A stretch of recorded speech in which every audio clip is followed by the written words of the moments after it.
Hey everyone, welcome back to Dev Interrupted. I am your host, Conor Bronsdon, and I'm delighted to be joined today by Melissa DePuydt. Melissa is the Senior Director of Engineering at Upstatement. Melissa, great to have you at Dev Interrupted. Thanks for having me. I'm so excited. It's a pleasure having you here. I'm very excited to talk about what you're diving into as well, because Yeah. you have a background as a reporter and editor, and you've also been a leader of engineering teams at both The Atlantic and The Washington Post, Yeah. which is a really unique background, I think. Most folks don't work in media, and it's led you to have this perspective on how engineering leaders need to learn how to think like journalists. Yep.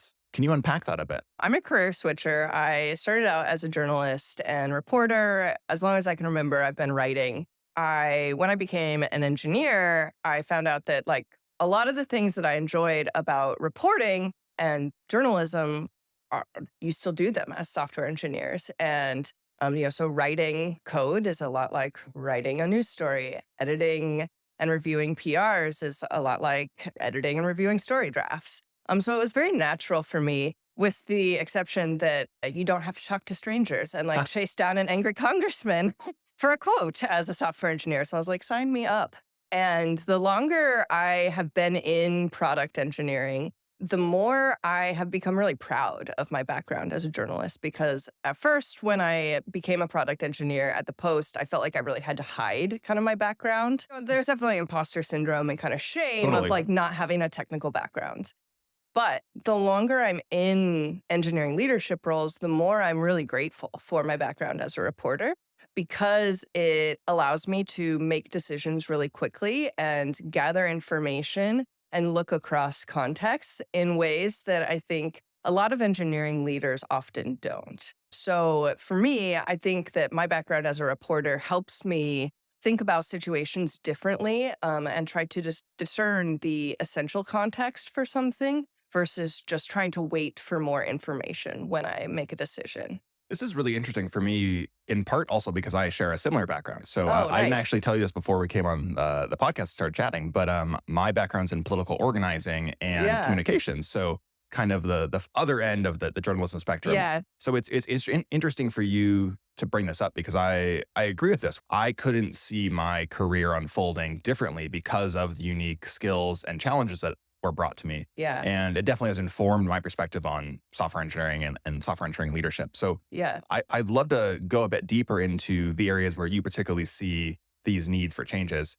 What would you say are the keys to bring over from your background that you are now leveraging in the software engineering space? Yeah. I think the first kind of mistake that I see a lot of engineering leaders make is not preparing for the risks and disruptions that you're just going to encounter. Over optimism. Over optimism, over optimizing for it's all going to be great. This is finally going to be the quarter where our roadmap doesn't shift. Oh man. And I have a surprise for you if that's what you think. Yeah. Exactly. And the truth is that no matter how well we plan, no matter how well we roadmap, there are always going to be disruptions. And I think accepting that is kind of the first step in adopting a journalistic mindset, because a news reporter knows that news is going to happen, and they expect breaking news to happen at the most inconvenient times.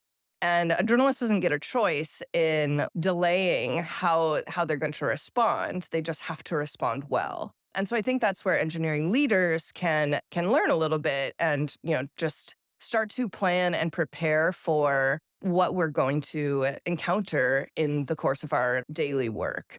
So that high degree of comfort with change and the ability to adapt to it. Yeah. And knowing that, it's not a journalist's job to prevent the news from occurring. Yeah. It's their job to respond well. And I think the same is true for engineering leaders. Although obviously we want to be mitigating risks where we can, Right. our job is to respond well and to hopefully create clarity for our teams. And so there are several things that I think that engineering leaders can do specifically to both prepare to respond well and then to respond well in the moment. I think that preparation piece is really crucial, right? Yeah, to me, it's like an iceberg. What you see is someone who is really good under pressure and good at making decisions. And what's underneath the surface is just this wealth of preparation and mindset management And yeah, just putting yourself in the position to anticipate curveballs. And when you are better prepared for like any one type of curveball, you're actually priming your brain to be able to handle all types of curveballs. Yeah, a mentor of mine kind of referred to it as looking around corners and developing that Totally. skill. Yep. And I think that's something that is really important, regardless of the type of leadership challenge you're taking on. But it's also true for individual devs, I would even say, where it's like what you're doing is you're being an excellent problem solver with a unique skill set. Yeah. And so like that ability to see what's the potential problem coming down the line, how will this impact other things we need to do Yeah. is really important. Yeah. So a lot of newsrooms will have multiple kind of like processes for managing different types of news. Because most journalists don't just roll up to the office on Tuesday and they're like, well, we'll see what happens today. Hope I have something to write about. A lot of news organizations are kind of extensively planning for news coverage and trying to really remove the number of things or reduce the number of things that are truly breaking news moments. And when those things do occur, they have plans that they activate and processes specifically for breaking news. And I think that's where engineering leaders can start to think like journalists by saying, what are the disruptions that are likely to occur? How can I start to monitor for those things now? And how can I prepare for how I will respond when those things happen? Can you maybe share an example and talk through how that would be implemented if you were an engineering leader? Yeah, I personally am very anxious. I've never had a problem asking myself, what could go wrong? And coming up with answers. To put it into practice, I really like running pre-mortems with my team. And so a pre-mortem is similar to a retro, but the opposite, in that you are asking your team to kind of reflect on a period of time and kind of say what went wrong, what could have gone better. But with a pre-mortem, you're doing it before anything catastrophic happens. So can you dive a bit more into that? How would I Yeah. actually go about that? You assemble your team and you ask them, put yourself in the perspective of we're in the future and we're looking back and assume our project has catastrophically failed. What went wrong? Interesting. And you essentially ask the team to generate plausible reasons for failure and then come together as a team and start to identify, all right, what are the things that are likely to occur and how can we mitigate them? And so when you do this, you are using what research calls prospective hindsight, which is like deeply an oxymoron. Prospective hindsight, the research shows it actually makes you 30% more likely to correctly identify the causes of failure before they occur. And so in starting to think about those things before they happen, you can put together the plans and monitor and say, what are the signs that we're going to look at that will signal that production is down or will signal that we need to shift our roadmap. And so you can start to put plans in place that you can activate when you notice those risks occurring and respond faster. So for example, would you look at this of, okay, we have a major feature rollout we're doing and, it's coming out from under feature flag if we're using it. And Yeah. we still have concerns. Let's do a pre-mortem to evaluate where there might be challenges and maybe we make additional fixes before we're rolling it out, or how would you do that? Yeah. So when I was at The Atlantic during the kind of first few months of the pandemic, we were embarking on a front-end redesign and re-architecture project. Major projects? Major project, huge modernization effort. It was a huge win that we got to do this project during an election year as well, because it was back in 2020. And so before we began on this like massive project, I got together with my team and said, all right, our deadline for launching this is like right after the election in November. It's a really tight timeline. This was maybe in April or May of 2020. So we had 6 months. Let's assume that we haven't hit our goal. Like we get to November and things have gone wrong. What caused us to slip our deadline? And so what the team came up with was like a number of things that were production like goes down and we have to like change our focus, or a new mandate from the leadership came and we have to. That's never That's happened. never happened. No, you want to identify those things in advance because really I think the engineering manager's job is not to like prevent everything from happening, but to be able to respond well when those things do happen. And so a lot of those things did happen in the course of that project. But because I was in the position to be able to say, no, I was anticipating production going down. Here's our I was plan. able to build in a couple of weeks for like extra time. Like Yeah. if that happened, I added that as kind of buffer in our timeline when I was planning what we could like feasibly implement. So another example of the things that we identified was like, yeah, QA. What if we're just like behind and we're not, we're not as far as we want to be when we're like testing things. And so I worked with our QA team to say like, what are the ways that we can incorporate the QA team much earlier in the process so that it's not just kind of relegated to this final 2 weeks right before launch? And so in identifying those things, I was able to more effectively manage them. And we got to launch. It was one of the best launches I've ever had the pleasure of like doing, just because we were so prepared for the unexpected to happen. When you implement these pre-mortems, is there a correlation with increased planning accuracy on what you're actually delivering? Totally. Because what a premortem lets you do is say, like, what are all of the possible reasons? And so there are those very big, kind of like catastrophic things, like again, production goes down, that kind of thing.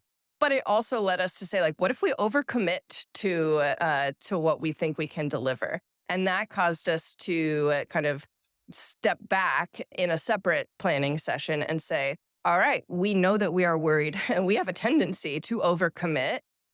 How do we need to scale back what we're telling our product leaders we will be able to deliver? And so that led us to have this strategy of like, let's under promise. And obviously, this is always the goal, under promise and over deliver. But we were really careful about what we committed to and only committing to the things that we could really confidently deliver. And that's so great because it becomes a situation where you can start to have more predictable project delivery. And Yeah. realistically, that's what all businesses want.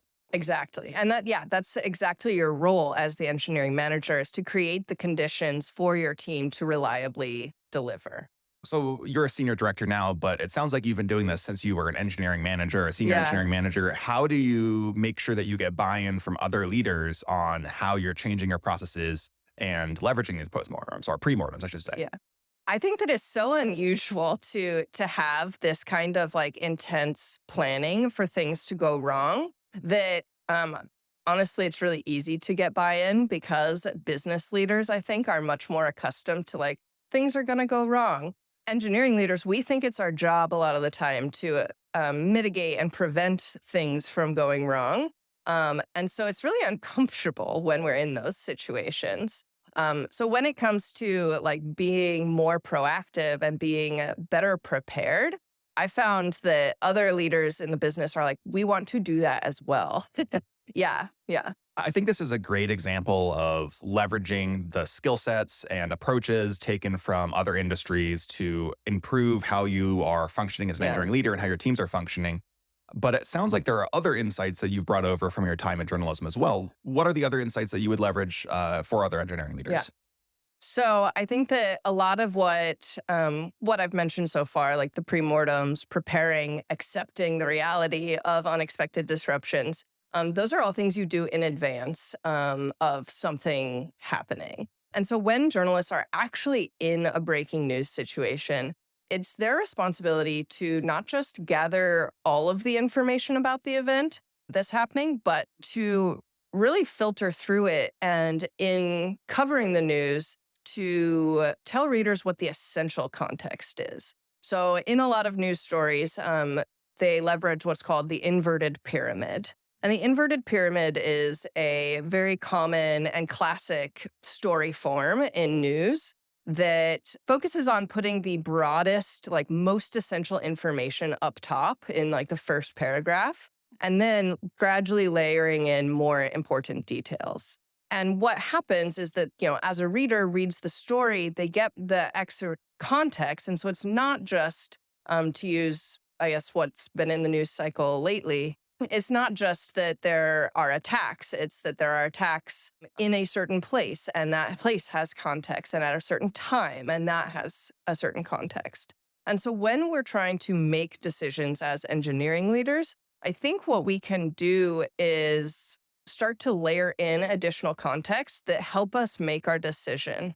And so what that looks like is asking yourself not just like, what's happening? What are all of my possible options? But going a level deeper and saying like, what team resources do I have available? What are their skill sets? Layering in organizational context and saying, what are the broader business goals? What are the stories that our company tells ourselves about who we are and what matters? And then finally, like the personal context of like, what is a decision that you can live with and what matters to you in how you're responding? And so leveraging this kind of thinking helps us narrow down options and find a narrative for ourselves. And that way we can make faster decisions because we've narrowed down based on kind of like these other contexts, what our like feasible options are. And we end up with a short list of approaches that are all good because they're all informed by context. And when we take this other context into account about the team and the business, we also are identifying kind of the factors that can allow us to change our minds. Because it's okay to be wrong in making a fast decision. If the context changes, we can also change our approach and start to, again, like leverage kind of that journalistic thinking of if I am presented with new information, what do I need to update about my thinking, about the context of this story? The thread that I'm hearing throughout what you're saying is limiting of cognitive load under crisis. Absolutely. Yes.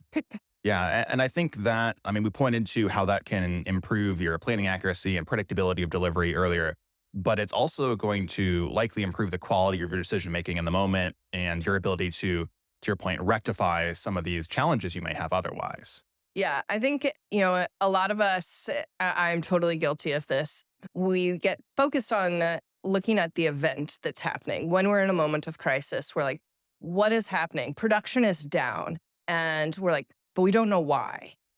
And so our tendency is to wait for more information, and that can actually delay our team's ability to get production back up. So I might not know why production is down, but I might have like additional team context that it's in the middle of the night for the team. And so there's not a lot of resources. Like that narrows down my possible paths of action Yeah. to be something that is much more manageable.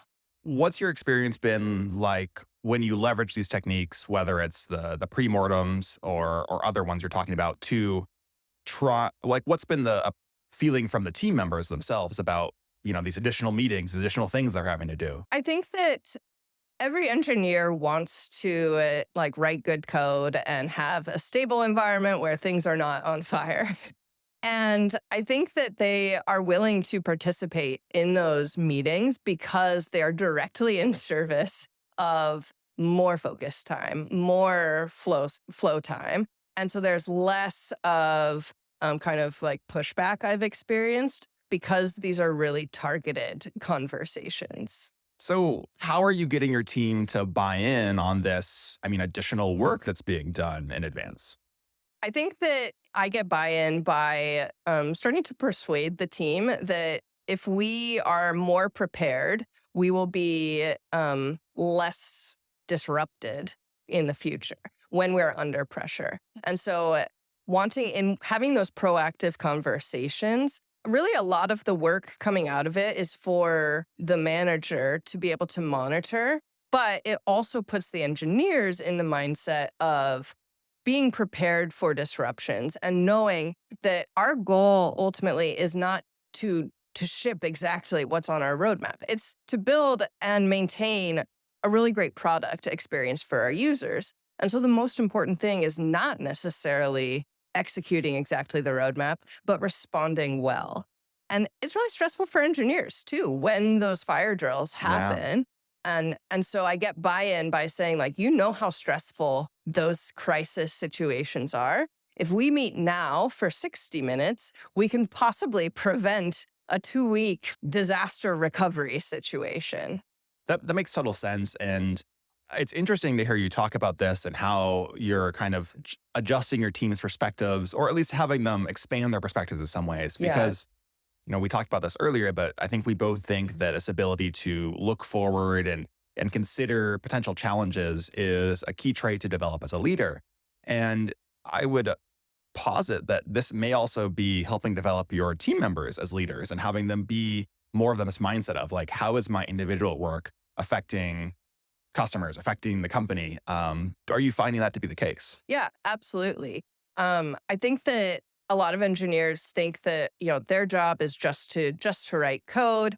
But when we want to think about growing people and stretching and putting ourselves into uncomfortable positions so that we can grow, it involves bringing in kind of bigger business context that a lot of engineers don't like naturally gravitate toward. And so again, it's being proactive about saying like, how will you respond in a moment of crisis? And I think helping people shift from like, oh, we just have to react to something, to whatever happens, to a more thoughtful approach of like, no, we can actually be deliberate. We can have processes to handle unexpected things. That actually makes people feel a lot more confident, knowing that we have plans in place and it's not just going to be a mad scramble. Do you think that part of this need to bring in these concepts is a problem with how we train engineers to be kind of individualistic thinkers? Whereas once you actually get out into, I'll call it engineering world, Yeah. usually it's a team sport. Totally. Yeah. And newsrooms are a team sport too. Like you get a lot of journalists who are like, I'm just a reporter. I just want to go out and cover my thing. But in reality, it's cross-functional work. There are not just reporters, but also photographers, videographers, social producers, editors. And so it's a very similar kind of mentality to engineering. How should we adjust training for Right. engineers to enable this forward thinking about, hey, this is a team sport. We should be kind of thinking around corners. I mean, I think that a lot of the skills that we kind of naturally gain as we, move through our careers as engineers, as ICs, are the exact scrappy kind of skills that we have to still leverage as managers. And so I think it's less about training ICs and more about helping ICs understand as you progress the types of situations you're going to be in. Most of the time, you're going to be trying to like be in this like scale mode of having an impact at scale. But when unexpected situations occur, we can shift into this other mode that we're actually more familiar with because that's like a lot of engineering. Yeah. Um, This is a really interesting look at preparation and Yeah. the approach you're taking here. Are there any other insights around preparation or mindset that you're bringing from journalism that you want to highlight? I think what I just mentioned about kind of having a scrappy mode and a scale mode is something that a lot of journalists cultivate. Mm. The journalists are people too. They don't always enjoy being on deadline. And so a lot of reporters will kind of have this one set of skills that's much more kind of like investigative. And it's really kind of when you need to tell a story that is deeper and you're digging deep, you're kind of asking questions to get more context.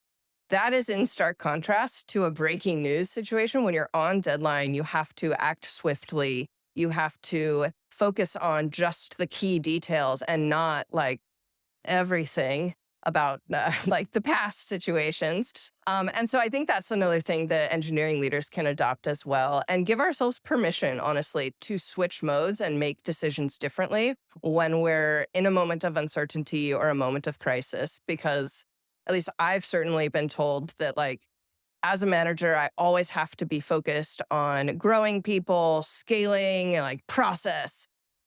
And it's really important when moments of crisis occur to be able to break from that and to shift into this like scrappy breaking news kind of mindset. And so the way that I use this is when I'm in the normal course of work, I'm in scale mode. I like to make decisions by building consensus on my team and getting everyone's input, making sure that everyone is aligned. And when I'm in a moment of like crisis or intense pressure, I give myself permission to kind of abandon that. Everyone doesn't need to be involved in giving like their opinion. I need to commit to an approach. And so I give myself permission to shift into that other mode where it's not where I spend the most of my time, but it allows me to act faster. And that then creates more clarity for the team. And that's what they need in those moments. This is really interesting too in a cultural context because this egalitarian leadership style that you describe versus kind of the more authoritative under Yeah. pressure is something that is it's often seen in a lot of Western countries. So the US, Denmark, the Netherlands, for example, very egalitarian approaches. Whereas if you look even at like Spain and Italy, they're more on the authoritative side, or hierarchical might be a better phrase here, let alone like Japan, Korea, where you get this kind of more hierarchical approach to leadership. And so it's interesting to see how that is to flex at times, depending on the circumstances. Yeah, exactly. It's a sliding scale. And what I do is like I apply this in any given situation by saying like, what mode do I need to be in? Because often when you're making decisions as a leader, it is decisions, plural. It's not just one decision. It's often a series of decisions in quick succession. And so I will put myself in a mindset and just take a beat and say, what mode do I need to be in? Is this a situation where I need to focus on creating opportunities for my directs and empowering them? Or is this a situation where I need to be super scrappy and do it myself? Or I need to be super scrappy and make a decision on behalf of the team and guide what they're doing. Do you have any thoughts that you would share for other career switchers who are thinking about how to leverage the knowledge that they have or how to adjust to the kind of the new track they are on in engineering? I think that being a career switcher is actually kind of a superpower, especially as we move into leadership roles where our deliverables are not necessarily primarily code. They are often interpersonal. They are often written. I do a lot of writing as an engineering leader, just like writing documentation, writing briefs and memos. And so I think that for other people who have come into engineering from a non-technical background, whether it's a boot camp or you're self-taught, really think critically about what the other skills you have are and how you can leverage them in the context of your current team. And I think that you'll find that those things actually, end up being advantages because they're skills that you don't learn as engineers necessarily. And so a lot of that is working in teams or, like I said, writing. And so I would really encourage all career switchers to be proud of their backgrounds and to really try and bring those skills to the forefront. Have a conversation with your manager about what other skills you have and how you can leverage them. And in the spirit of planning and being proactive, spend some time reflecting. Sit down with yourself and say, like, who do I want to be as an engineer, and how do I leverage my background in a really positive way? I've really enjoyed this conversation, Melissa. Where else can our audience listen to you or kind of learn more about your work? Well, so I work for a company called Upstatement. We call ourselves a digital product studio with an editorial mindset, which is a very fancy way of saying that we're an agency that tries to leverage a lot of journalistic and editorial techniques in the course of our project work. So we take on clients that need big transformative strategies and visions, both in terms of the product and the technical needs of the team. So that's where a lot of my work is currently. I am working on getting set up with a blog for kind of talking more about a lot of these things, because I've started to realize that my perspective is really different because I'm a career switcher and I have that background. And I'll say, as someone who also loves to write, I think there's a lot of value for me, and I think many other writers, when you start to put the pen to paper, so to speak, or type, let's be real, and kind of say, okay, here is how my mindset works here. Because I'll say it helps me codify and clarify my thoughts and can hopefully help make us both better leaders by taking that action. Yeah, exactly. I think I get caught in my head a lot. I'm like, oh, I have this idea and I need to really think about it until write it down. Yeah. And so just putting the virtual pen to paper and like getting it out, you're like, oh no, that's actually like a real thought that is valuable to other people. So I've definitely gotten in my head lately about being like, no, people don't need my perspective. I wrote about this recently on my personal Substack, which is like the problem with perfectionism. I think a lot of folks, myself included, get wrapped up in this idea that we need to be perfect on our first draft. We need perfect before we put it out in the world. And yes, that's true in some cases. Like, okay, like if I'm a reporter, I need to check my sources. I need to make sure what I'm saying is real. But for many of us, if I'm, writing in my little Substack to my several hundred people who might read it, like it's okay for me to like think through my thoughts and talk through it. And it's actually a really valuable part of that process to say, let's put pen to paper or virtual paper and maybe publish it, get feedback, keep going, like write a new thing. And there's so much value in that, whether it's, starting a project and putting code out in the world, writing, creating videos, whatever it is you want to do, that like building in public and the act of just creation can create such a virtuous feedback loop and help prepare you to think through situations and prepare under crisis. Yeah, totally. And I think that like it's very easy, obviously, in today's culture to become isolated and to be like, either, no, this idea isn't good, or this idea is the best and I'm the best for having it. And working in the open and publishing that and putting your work out there, to me, has really reduced my fear of making mistakes.